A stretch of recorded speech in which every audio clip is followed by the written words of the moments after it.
안녕하세요, 컴스의 PC빌더 모리입니다. 오늘은 컴퓨터에 제일 중요한 파워 서플라이 제품 고르는 방법에 대해 이야기를 해보려고 합니다. 파워 서플라이는 컴퓨터 부품 중에서 가장 핵심적인 부품이라고 언급할 정도로 없어서는 안 될 부품 중 하나인데요. 이 녀석이 없다면 컴퓨터 사용 자체가 불가능하거든요. PC 견적을 고를 때 파워를 보통 맨 마지막에 고르는 이유도 그만큼 중요하다는 뜻 아니겠습니까? 마치 주인공이 맨 나중에 등장하는 것처럼 말이죠. 하지만 이런 파워 서플라이는 제품 종류가 너무 많다 보니 컴퓨터 견적을 구성하려는 분들에게 있어 제일 어려운 문제가 될 수 있다고 생각하는 편입니다. 다른 PC 부품 고르는 것도 사실 그렇게 간단한 편은 아니지만 파워 서플라이는 종류도 종류이지만 한번 구입할 때 이상한 제품 구입하시면 귀찮은 상황이 발생되기도 하고 나중에 사용 중인 컴퓨터에 나쁜 영향을 미칠 수 있다 보니 신중하게 구입하는 것이 좋습니다. 파워 서플라이는 심장이 모든 장기에 혈액을 공급하는 것처럼 PC 구성 요소에 깨끗하고 일정한 전기 흐름을 공급하는 것이 파워 서플라이의 역할이라고 볼 수 있는데요. 만약 잘못된 구매를 하게 되면 팬 소음으로 인한 사소한 불편함부터 시작해서 시스템 내부 구성 요소 중 하나의 치명적인 고장까지 일으킬 정도로 다양한 문제가 발생할 수 있습니다. 그렇다 보니 파워 서플라이 구매하실 때 특별한 조사와 주의가 필요하며 시스템의 가장 중요한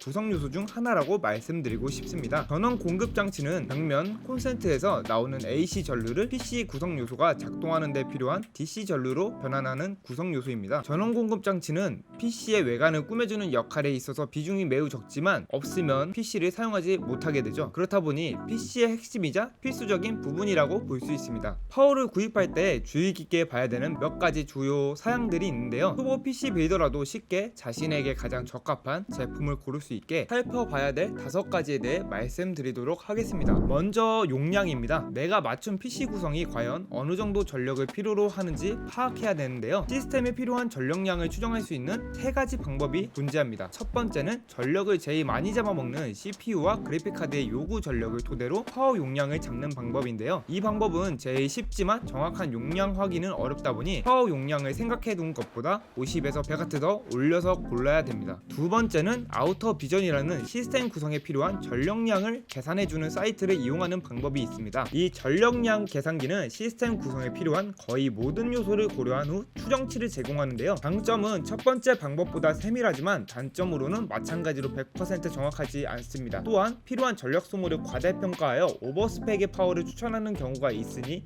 이 사이트를 이용할 때 주의해 주시면 될 것 같습니다. 세 번째는 컴퓨터 관련 커뮤니티 또는 하드웨어 넥서스와 같은 유튜브 채널에 올라온 전력 소비 벤치마크를 참고하여 필요한 전력량을 추정해 보는 건데 이 방법은 우선 시간이 많이 소요된다는 점이 가장 큰 단점일 수 있습니다. 장점으로는 위 2가지 방법보다 좀 더 정확할 수 있다는 점이 있네요. 결론을 말씀드리자면 고사양 작업 및 고사양 게임을 할 때 이때 고출력을 내는 경우와 오버클럭 등을 생각할 때 약간 넉넉한 파워 용량을 가시는 게 좋습니다. 예를 들면 시스템 구성이 700W를 필요로 한다면 50에서 100W 더 올린 750W 또는 800W로 구입하시는 편이 좋습니다. 위 3가지 방법도 100% 정확한 전력량을 알려주는 것이 아니다 보니 금액적인 여유가 충분하시면 고용량 파워로 가시는 것도 마음 편한 방법일 수 있습니다. 참고로 높은 용량의 파워를 사용한다고 해서 그만큼 전기세가 더 나오는 게 아니다 보니 고용량 파워로 가셔도 무방하십니다. 두 번째로는 파워 등급입니다. 파워 서플라이는 리그 오브 레전드처럼 티어가 존재하는데요. 브론즈, 실버, 골드, 플래티넘, 티타늄 순으로 등급이 존재합니다. 이 등급에 따라 파워 효율성이 달라지는데 파워 효율이 있어야 되는 이유로는 앞서 언급했듯이 파워는 벽면의 AC 전원을 구성 요소에 필요한 DC 전원으로 변환해 주는데요. 이 변환에서 일어난 과정 중에서 일부 에너지는 자연적으로 폐열로 손실되는데 이때 좋은 등급의 파워일수록 약 80%를 DC 전원으로 변환시켜 줍니다. 정말 좋은 파워는 들어오는 전력의 90% 이상을 변환시켜 줄 수 있습니다. 등급도 없는 펌파워 제품 같은 경우 600W로 표기해 두었지만 실제 200W인 경우도 있습니다. 파워는 용량도 용량이지만 등급이 좋으면 좋은 파워라고 봐주시면 되시고요. 하지만 80 플러스 스탠다드 등급 이상만 되어도 매우 괜찮은 파워이니 너무 등급에 연연하실 필요는 없습니다. 다만 하이엔드 PC 사용자의 경우 골드 등급 이상 파워를 추천드리긴 합니다. 세 번째로는 제조사입니다. 용량과 등급도 중요하지만 제조사 선정도 빼놓을 수 없죠. 수많은 파워 제조사들이 있으실 텐데 그 중에서 아는 제조사도 있고 모르는 곳도 있으실 거예요. 그 중에서 들어본 적 없는 제조사 제품 같은 경우 파워에 들어가는 부속품은 값싼 부품들이 들어가는 경우가 간혹 있다 보니 처음 PC를 구성하는 분들은 이에 현혹되는 경우가 많습니다. 사실 평판이 좋은 소수의 제조업체를 제외한 대한 대부분의 제조업체는 사실상 피하는 게 좋다고 생각하는 편인데, 전문 리뷰어 또는 어쩔 수 없이 저렴한 제품을 찾는 사람과 써본 적 없는 새로운 제품을 찾아 사용해보고 싶으신 소비자가 아닌 이상 딱히 구입할 가치가 없다고 생각하는 편입니다. 컴퓨터의 중요한 심장 역할을 하는 제품이라 파워 서플라이 구매하실 때 타협 따윈 없다고 보시면 되겠습니다. 항상 고품질 파워를 만드는 평판 좋은 브랜드 중 하나를 골라 선택하는 것을 추천드리고요. 제가 직접 사용해보았고 여러 리뷰어들의 평가를 고루고루 모아 종합한 결과로 보았을 때 추천하는 제조사로는 일단 한국에서 가성비로 제일 잘 사용되고 있는 마이크로닉스 클래식 2 시리즈와 FSP 하이퍼 시리즈가 대표적으로 있겠습니다.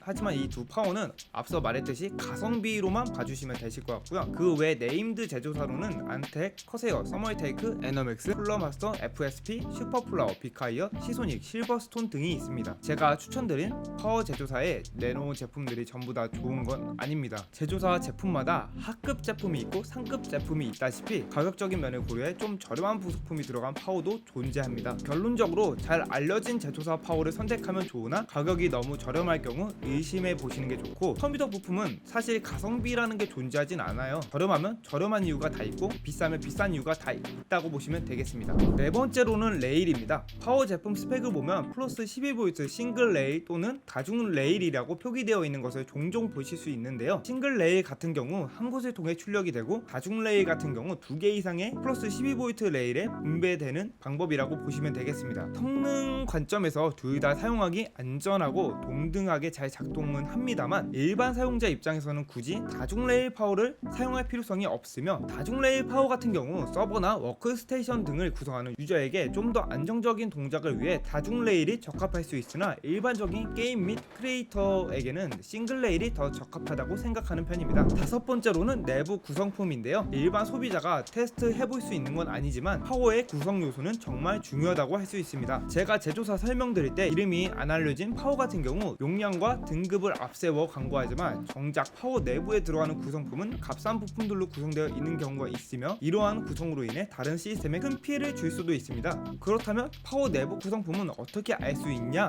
라고 물어보시면 파워 상품 상세 페이지를 통해 찾아볼 수 있습니다. 저희가 주의 깊게 봐야 될 건 내부 설계, PFC 회로, 보호 회로 이 세 가지를 봐주시면 되는데요. 더 깊게 들어가면 볼 게 사실 너무 많아지지만 대표적으로 이렇게만 봐주시면 될 것 같습니다. 시소닉 GX850을 예시로 말씀을 드려보겠습니다.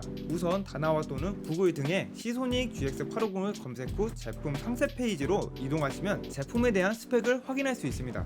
우선 내부 설계 항목을 보시면 105도 콘덴서와 DC-to-DC 설계 항목이 체크되어 있는 걸 확인할 수 있습니다. 여기서 콘덴서가 어디 거인지에 따라 좀 갈리는데요. 나름 고성 PC를 구성하시고 상급 파워 제품을 찾으시는 분들은 일제 캐퍼시터가 장착된 부품을 고르시는 게 좋습니다. 1티어로는 히타치, 니폰 케미콘, 니치콘, 루비콘, FP, CAP, 산요 등이 들어간 파워 제품이 상급 파워라고 봐주시면 되겠고요.